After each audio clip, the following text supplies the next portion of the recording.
Madam মেফি মানে আমাৰ সম্পূৰ্ণ উপৰিপুৰুষৰ তৰ্পণ অনুষ্ঠান। এই অনুষ্ঠানটোৰ জৰিয়তে আমাৰ উপৰিপুৰুষ যিমানখিনি আছিল, আমাৰ গোটেই টাইম জনগোষ্ঠীয়ে মানে সেইসকলক আমি স্মৰণ কৰোঁ, আৰু এই স্মৰণ কৰাৰ জৰিয়তে তেখেতলোকলৈ আমাৰ ফালৰ পৰা আমি তৰ্পণ কৰিবলৈ ইয়াত সমবেত হওঁ। নিজৰ উপৰিপুৰুষৰ আশীৰ্বাদ লৈ পেলাই ভৱিষ্যতৰ দিনত আমি মংগল কামনা কৰি পেলাই আমাৰ ভৱিষ্যত যুৱ প্ৰজন্মৰ বা আমাৰ ভৱিষ্যত উঠি অহা প্ৰজন্মৰ অপায় মংগল দূৰ হ'বৰ কাৰণে আমি উপৰিপুৰুষক মানে তেখেতলোকক আমি সন্তুষ্ট কৰিবৰ কাৰণে তেখেতলোকক আমি এই পূজা ভাগি আগবঢ়াই আজি এই পবিত্ৰ দিনটোতে আমি তেখেতলোকলৈ আমাৰ ফালৰ পৰা যিখিনি আৰোগ্য পৰ্যায় সেইবিলাক আমি আগবঢ়াওঁ। আজি প্ৰথমতে আমাৰ পতাকা উত্তোলনৰ পৰা আদি কৰি আমাৰ মৈদাম তৰ্পণ হৈছে, বৃক্ষৰোপণ হ'ব এতিয়া।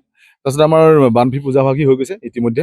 তাৰপিছতে আমাৰ আছে এতিয়া প্ৰতিভা সন্ধানী এটা প্ৰতিযোগিতা ৰাখিছোঁ সৰু ল'ৰা ছোৱালীবিলাকৰ মাজত। তাৰপিছত আমাৰ দুপৰীয়া 1 বজাৰ পৰা আমাৰ মুকলি সভাখন আছে। মুকলি সভাখনত আজি আমি দুটা বিষয়বস্তু ৰাখিছোঁ যে টাই আহোমসকলৰ এই যিটো মেডাম মেফি তাৰ প্ৰাসংগিকতা কিমান দূৰ আছে আৰু নাই, তাৰ ওপৰত এটা সম্পূৰ্ণ এটা আলোচনা চক্ৰ হ'ব। গতিকে আমি প্ৰত্যেকটো কথাই এটা বিষয়বস্তু মানে আমি এটা বাস্তৱসন্মতভাৱে লৈছোঁ, আৰু ইয়াৰ প্ৰত্যেকটো কথাই যাতে ভৱিষ্যত প্ৰজন্মৰ কাৰণে যাতে এটা উত্তৰসূৰী হয়, সেইকাৰণে আমি তাৰ এটা লক্ষ্য ৰাখি লৈছোঁ।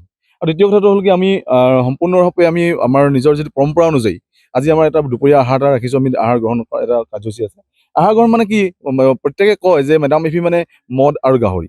মানে ধৰি লওক আমি সাঁজটো যিটো উলিয়াওঁ, সাঁজটোক আমাৰ যিটো টাইম ধৰ্মমতে আমি যিটো কওঁ লোকলাও, এই লোকলাওটো কিয় উলিওৱা হয় আৰু কি তাৰ লগত আমি যিটো মানে আমাৰ গাহৰিটো ওলায়, গাহৰিটো মানে কি হয় উলিওৱা, আমাৰ গাহৰিটো লাগিবই নেকি, যে মানে আমাৰ পৰম্পৰাগত খাদ্য নেকি, এই গোটেই বিষয়বস্তুবিলাক অকণমান ভ্ৰান্ত ধাৰণা কিছুমান মানুহৰ মাজত সোমাই আছে।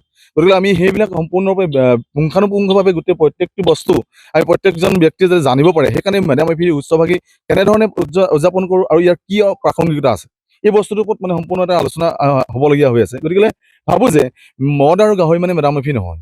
মদ আৰু আমাৰ মানে মদ মানে কি, আপোনাৰ যিটো আমাৰ লোকলাও, এই লোকলাওটো আমাৰ গোটেই বস্তুটোৱে সম্পূৰ্ণ আমাৰ যিটো আমাৰ পূজাভাগ আপোনালোকে দেখিলে, এই পূজাভাগত সেই লোকলাওটো দিলে কমপ্লিট হৈ যায়। মানে তাত আমাৰ 100 এবিধেৰে যিটো ব্যঞ্জন লগাই আমি যিটো মানে তৈয়াৰ কৰে, এই বস্তু মানে এই দ্ৰব্যভাগি আগবঢ়াই দিয়াৰ লগে লগে সম্পূৰ্ণ পূজাভাগি সম্পন্ন হয়। তাৰ লগতে আমাক কণী দিছে আজি, আৰু আনকালে আমি কুকুৰাও দিওঁ। গতিকে এই বস্তু প্ৰত্যেকটো বস্তুৱে আমাৰ মানে পূজাভাগৰ পৰম্পৰাৰ এটা অংশ হয়। গতিকে মই কওঁ যে মদ আৰু গাহৰি বুলি যিটো মানে ধাৰণা আছে মানুহৰ মনত, আৰু বিভিন্ন জনগোষ্ঠীয়ে পাতে, যেনেকৈ আলি আই লৃগাং বুলি ক'লে আমি মানুহ দৌৰি যাওঁ, তাত সাজ পাম, লাও পানী পাম। নহয়, একচুৱেলি তেখেতলোকৰ যিটো মানে পূজা, আমাৰ যেনেকৈ ধৰণে আমি মেডাম মেফিটো যেনেকৈ পাতিছোঁ আজি, এই মেডাম মেফিটো আমি পৰিৱেশক সন্তুষ্ট কৰিবৰ কাৰণে যিখিনি দ্ৰব্য আগবঢ়াওঁ, সেই দ্ৰব্যখিনিৰ মাজতহে আমাৰ লোকলাও আৰু আমাৰ এই মানে জন্মিং বুলি যিটো ইয়াতে আকৌ কৈছে, সেইবিলাকৰ মাজত আমাৰ পৰি আহে। ইয়াত আপোনালোকৰ ধৰি লওক আমি আমাৰ হিন্দু ধৰ্মৰ মতে আমি যিখিনি কওঁ, যেনে জাচিং ভা, আমি এতিয়া আপোনালোকক আজি আমাৰ পুৰোহিতে বুজাই থৈ গৈছে যে মানে সৰস্বতী বুলি কয়, লেংডং বুলি ক'লে আমি স্বৰ্গাদেৱী বুলি গম পাওঁ, লাংকুই বুলি ক'লে আমি শিৱক গম পাওঁ। কিন্তু কথাটো হ'ল আমি টাই ভাষাৰ প্ৰত্যেকটো বস্তুৱে আমি ইয়াত ধৰি ৰাখিবলৈ চেষ্টা কৰিছোঁ।